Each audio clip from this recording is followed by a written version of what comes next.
Denzel Washington, the unbreakable symbol of Hollywood's compassion, iron will, and faith, has stood tall for more than 4 decades as a living monument of integrity, turning pain into purpose and silence into strength. From the righteous fire of Malcolm X to the cold ruthlessness of Training Day, from the proud power of Glory to the quiet sorrow of Fences, Denzel has redefined what it means to be a man of character in a world of temptation and compromise. He rose from a broken home, from nothing, to conquer the brightest stage on earth with discipline, faith, and the fire within his soul. Millions admire him, yet few have ever seen the losses and silent wounds hidden behind the glory. And now, at 70, what truly lies behind the shadows of his fame and the memories that refuse to rest? If you have ever been inspired by his strength and compassion, remember this: Denzel Washington is the man who turned suffering into greatness and pain into light. It's heartbreaking to think that one of Hollywood's most disciplined men came from a home that fell apart in silence. That was where Denzel Washington's lifelong battle with pain and faith began. Born on December 28, 1954, in Mount Vernon, New York, a small working-class town beyond the glittering skyline of Manhattan, he grew up in a place where faith met struggle. His mother, Lennis, owned a small beauty salon on Nelwood Avenue, filling the air with the hum of dryers and the scent of hair dye as she worked tirelessly for her 3 children, David, Denzel, and Loris. His father, Reverend Denzel Hayes Washington Sr., a Pentecostal minister and city worker, was a stern man who believed salvation came through obedience, not affection. Their home was full of prayers but short on hugs. "My mother was city," Denzel once said. "My father was country. Opposites attract and then they separate." By the time he was 14, his parents' marriage quietly dissolved, leaving behind an emptiness that echoed louder than any argument. When they divorced in 1968, something inside him broke silently. He stayed with his mother while his father slowly drifted from his life. "I didn't cry when he died," Denzel admitted years later.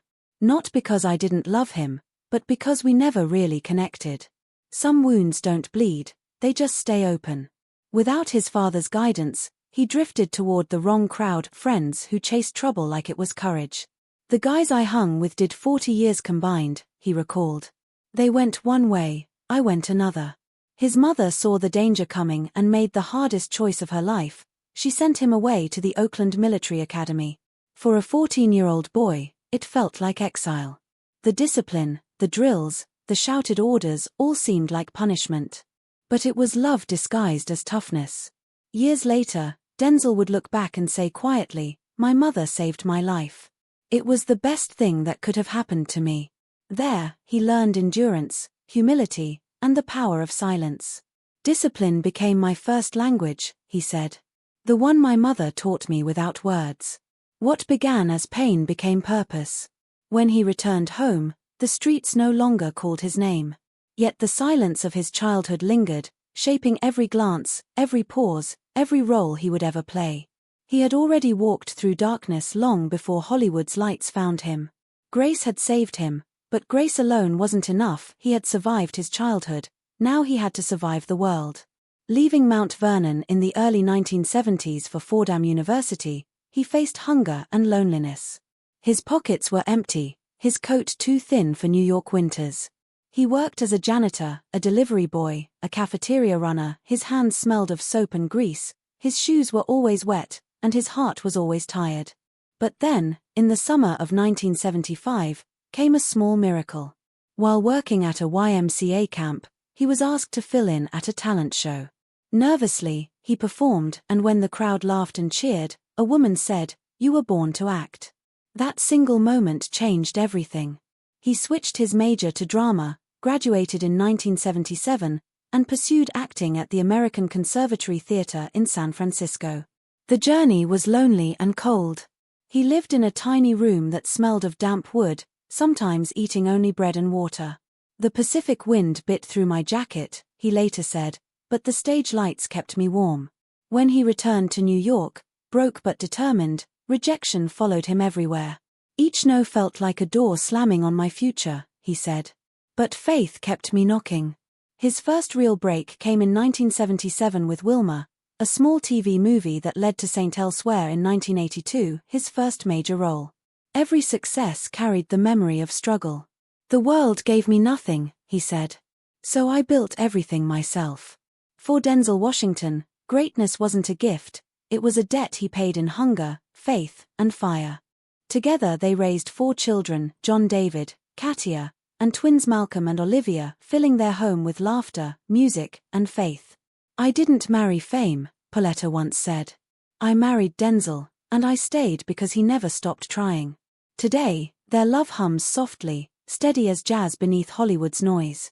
Morning begins with scripture, evenings end with gospel and the sound of grandchildren playing. When asked about the secret, Denzel simply says, "Faith. That's the glue." Behind the legend stands a woman who believed when he doubted, who prayed when he couldn't, who kept the home standing while the world tried to take him apart. If marriage was his vow to never repeat his parents' mistakes, then fatherhood was his promise to build the home he never had. That vow was tested in 1991. During Malcolm X's midshoot, he received the call. His father had passed away. No goodbye, no closure, just silence. "I didn't cry at his funeral," Denzel admitted. "Not because I didn't love him, but because we never truly connected." The world saw a man delivering one of the greatest performances of his life, but behind the camera, he was a son learning how to grieve. Every line about fathers, faith, and freedom became part of his own unfinished story. And so, through all the years, the triumphs and the losses, Denzel Washington remains what he has always been, a man of faith, forged in silence, defined by purpose. A boy from Mount Vernon who turned pain into grace, and grace into light. Sometimes, alone in his trailer, he'd look at himself in the mirror, the preacher's son wearing the mask of a revolutionary, and whisper, "I wish we'd talked more." That sentence hung in the air like a prayer too late to be heard. It was only years later that he began to understand his father's kind of love, silent, steadfast, hidden behind work and scripture. The man who never said, "I love you," had still built the foundation beneath his life. Denzel once told a crowd of students, "Your parents won't always show love the way you expect, but one day you'll see it was there all along." That realization became his redemption, the grief that taught him gratitude. He never got the chance to say goodbye, but he found a way to say thank you every day through the man he became. For Denzel Washington, losing his father wasn't the end of their story, it was the beginning of understanding what love in silence really means. He promised himself never to repeat his father's silence, to love loudly, to be present, to protect the people who brought light into his life. Life, it seemed, had given him another chance to keep that promise. And he did. On the set of The Preacher's Wife in 1996, that vow took shape in a friendship that felt touched by destiny. She was Whitney Houston, the voice that could lift heaven itself, and he was Denzel Washington, the quiet force who steadied her when the spotlight burned too hot. Together, they created something beyond cinema, something sacred. Between takes, she'd hum old gospel hymns, her voice rising through the church rafters like sunlight through stained glass. He'd grin and tease, "You don't even need a choir, Whitney. You are the choir." She'd laugh, toss her head back, and reply, "And you're the preacher keeping us all honest." They weren't lovers, not family by blood, but by belief, by shared faith, by two souls who knew what it meant to walk through fire and still believe in grace. Then came the call. A cold, cruel February morning in 2012. He didn't believe it at first. The television confirmed what his heart refused to accept: Whitney was gone. 48 years old, too young for goodbye, too bright for silence. Just months earlier, she had filmed Sparkle, her long-awaited comeback, a story of redemption, second chances, faith reborn. It was meant to be her return. Instead, it became her farewell. Behind the glitter and applause, she had carried an invisible storm, the pressure to be perfect, the noise of expectations, the loneliness that hides behind fame. Everyone wanted her voice, but few ever listened to her heart. And one night, the weight of it all became too much to bear. She wanted peace. Denzel would later say she was pure talent, but the world wouldn't let her rest. Across America, candles flickered in the rain. Strangers stood outside churches and record stores, singing her songs through trembling lips. Radio stations went silent at midnight, then together played "I Will Always Love You," the sound of a nation breaking. At her funeral, the same church where she first learned to sing was filled with choirs, cameras, and tears. The stained glass windows glowed with sorrow. Denzel sat in the back pew, head bowed, hands clasped tight. No speech, no spotlight, just silence. "She gave everything," he whispered, "and it cost her everything." The ache in his chest felt too familiar, the same hollow stillness he'd known at his father's funeral, when love has nowhere left to go. After the crowd faded and the cameras shut down, he stayed behind, tracing his hand along the pew where she once sat, as if her laughter still lingered there, caught between the wood and the light.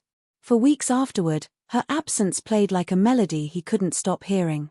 "I wish I'd called her more," he confessed softly. "Told her I was proud, but I thought there'd be time." That quiet regret stayed with him like a ghost that wouldn't leave.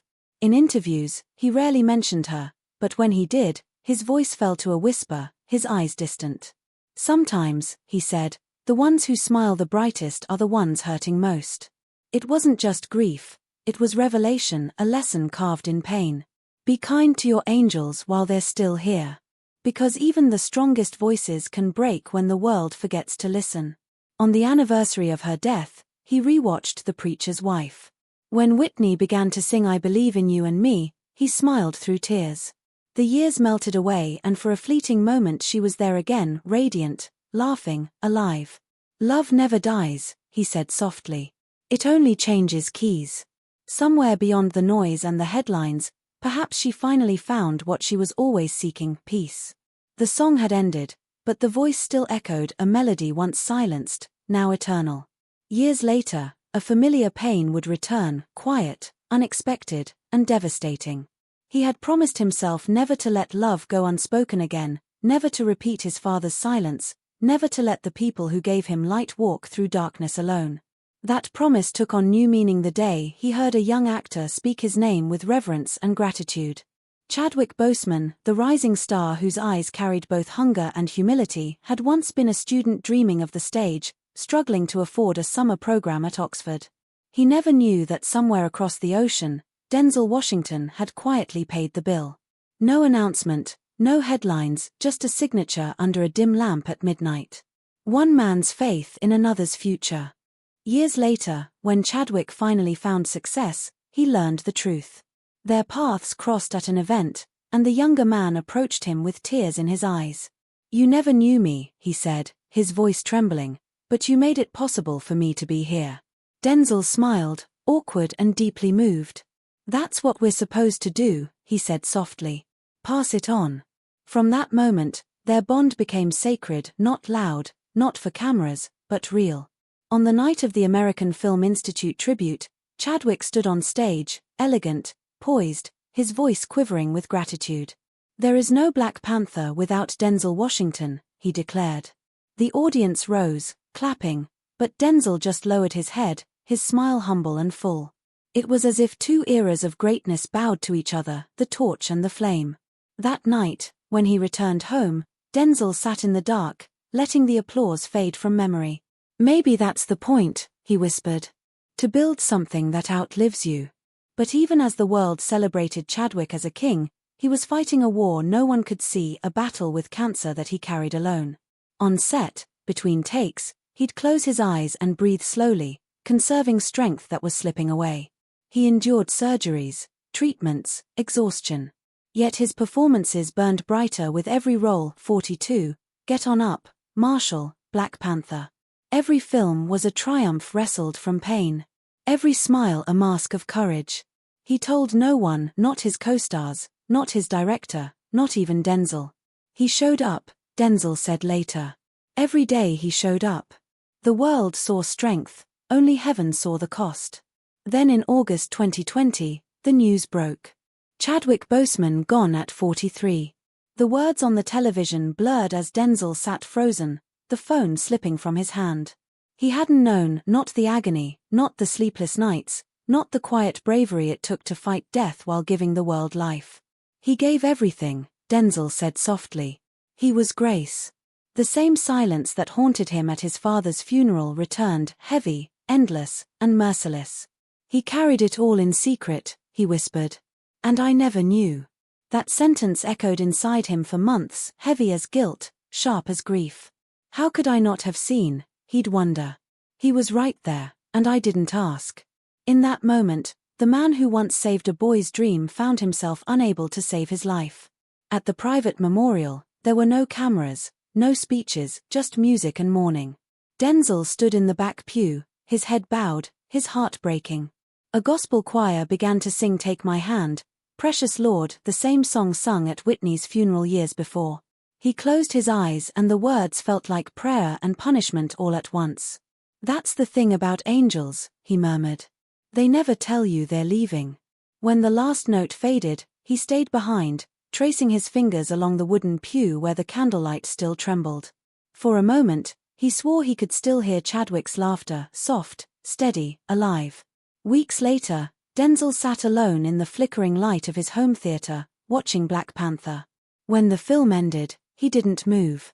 The screen went black, but his reflection lingered, eyes wet, face still. "Love never dies," he whispered.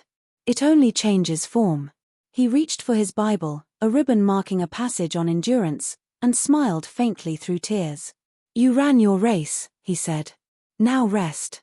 Somewhere beyond the noise of this world, the young man he once helped had become something immortal, a symbol, a legend, a light that refused to fade. And for Denzel Washington, that was grace, not the kind that ends when the curtain falls, but the kind that begins where silence remains. And perhaps no words can truly capture the ache of losing the one who not only gave you life, but saved it. For Denzel Washington, losing his mother, Lennis, was not just a goodbye, it was the quiet closing of the very chapter that made him who he was. She had not been merely a mother, she was the compass that steered him away from chaos, the voice that told him right from wrong when the world around him blurred. She was the one who stood between him and the streets that had already swallowed so many boys like him. He still remembered that day, 14 years old, angry, confused, standing in their small Mount Vernon apartment as his mother folded his clothes into a worn suitcase. The radio was on, soft gospel playing in the background. "You're sending me away?" he'd asked, his voice sharp, hiding the fear underneath. She didn't look up. "I'm sending you forward," she said simply, closing the case and placing her hand on his shoulder. "The world's going to try to break you, Denny. Don't let it." He didn't understand then, he thought she was giving up on him. But years later, he would realize she had saved him.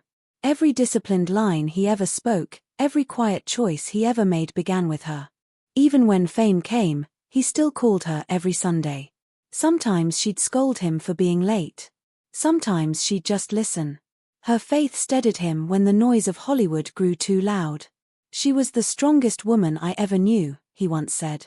"She didn't need much, just wanted me to walk right." When he bought her a house, she told him, "Nice, but don't forget who built the foundation." And he never did. Every prayer he whispered before a film, every act of generosity he offered in silence, all of it traced back to her. Then one day, the calls stopped. The laughter faded. He poured 2 cups of coffee out of habit, but the second one stayed untouched. "She went home," he said softly in an interview, "not she died, because to him, she hadn't." He could still hear her voice in the morning quiet, still see her silhouette moving through his memories. The ache wasn't in her absence, it was in the knowledge that he could never again say thank you and hear her answer back. Now when dawn breaks over his Beverly Hills home, he still wakes early, a ritual she taught him. He brews coffee, opens his Bible, and reads the Psalms she loved most. The words blur sometimes, not from age, but from the tenderness of remembering. He closes the book, looks toward the rising sun, and smiles. "You were right, Ma," he murmurs. "God did have me." The light spills gently through the window, warm and golden. And for a fleeting moment, he feels her there not as loss, but as grace, not as memory, but as the quiet voice that still tells him how to live. After losing the woman who gave him life, Denzel began to feel the quiet reminders of time in his own body, the whispers of mortality that come for even the strongest of men. The ache in his hands after long shoots, the stiffness in his knees when mornings grew cold, they weren't pain, they were memory. He used to fight time, pushing through 16-hour days, refusing to rest even when his body begged him to. But now, in his 70s, he no longer fought it, he greeted it. "Aging," he once said softly, "is not losing strength. It's gaining peace." There was a time when he could run across a set, leap over rails, and hang from balconies without a second thought.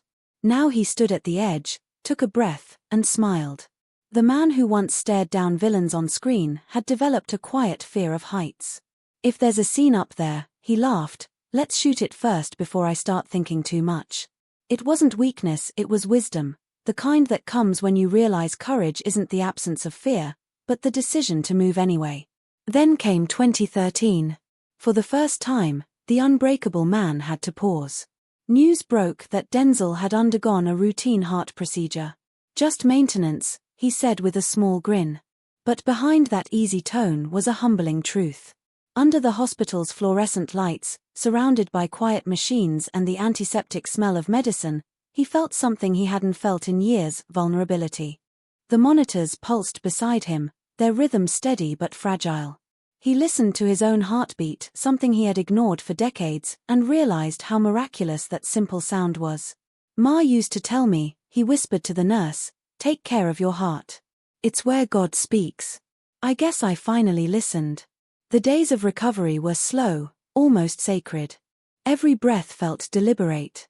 Every sunrise, a small resurrection. When he was cleared to leave, he stepped into the sunlight with the same reverence a man shows when entering church. For the first time, he didn't think about scripts or roles. He thought about his children's faces, his wife's laughter, the smell of coffee in the morning. That afternoon, he grilled dinner in his backyard, gospel music drifting softly through the trees. He closed his eyes and whispered, "Still here. Still grateful." The physical scar faded quickly, but the spiritual one stayed. It taught him that even the mightiest hearts need mending. On the set of The Equalizer years later, he worked through pain and exhaustion, his movements slower, but his presence sharper. "These movies don't get easier," he told a friend, "but neither do the blessings." He laughed, then pressed his hand against his chest, feeling that steady beat like a quiet promise. Every day he prayed longer, listened deeper, and gave more. His mornings began with scripture, his evenings ended in stillness. He no longer chased youth, he walked beside time like an old friend. Sometimes in the mirror, he would trace the faint line on his chest and smile. "That's not a scar," he said once. "That's a reminder. A reminder that even when life slows you down, it's not to break you, it's to teach you how to breathe again." Now, when the sun rises over Beverly Hills, Denzel Washington moves slowly but surely, walking laps in his garden, breathing in the morning air. The city hums below, but he hears something softer, the rhythm of a heart that has been tested, humbled, and renewed.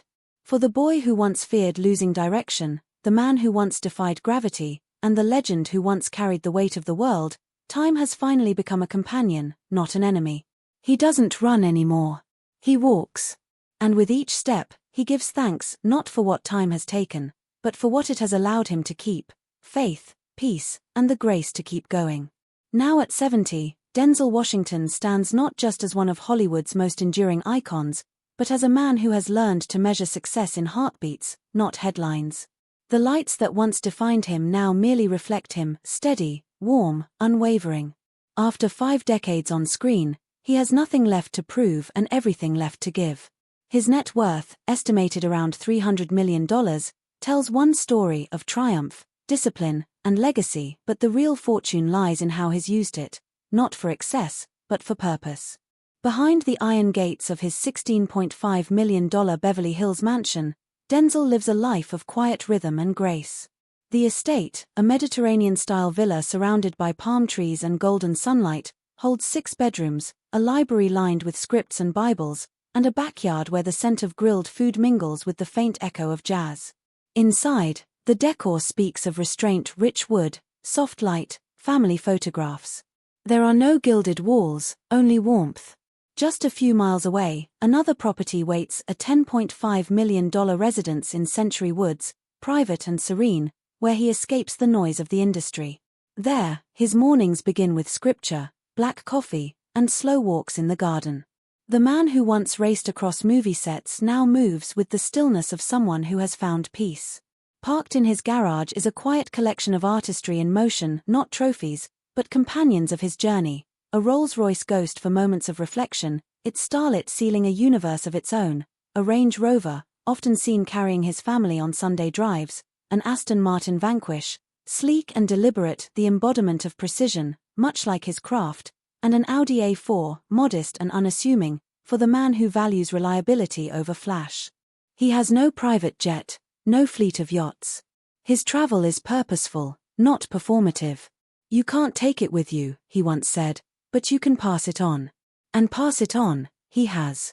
Through decades of giving, Denzel has donated millions, often quietly, often anonymously. He has been a steadfast supporter of the Boys and Girls Clubs of America, the same program that helped guide him as a young boy in Mount Vernon. Since 1993, he has served as their national spokesperson and later joined the Board of Governors, funding mentorship programs and youth centers nationwide. He has contributed over $1 million to Wiley College, reviving their historic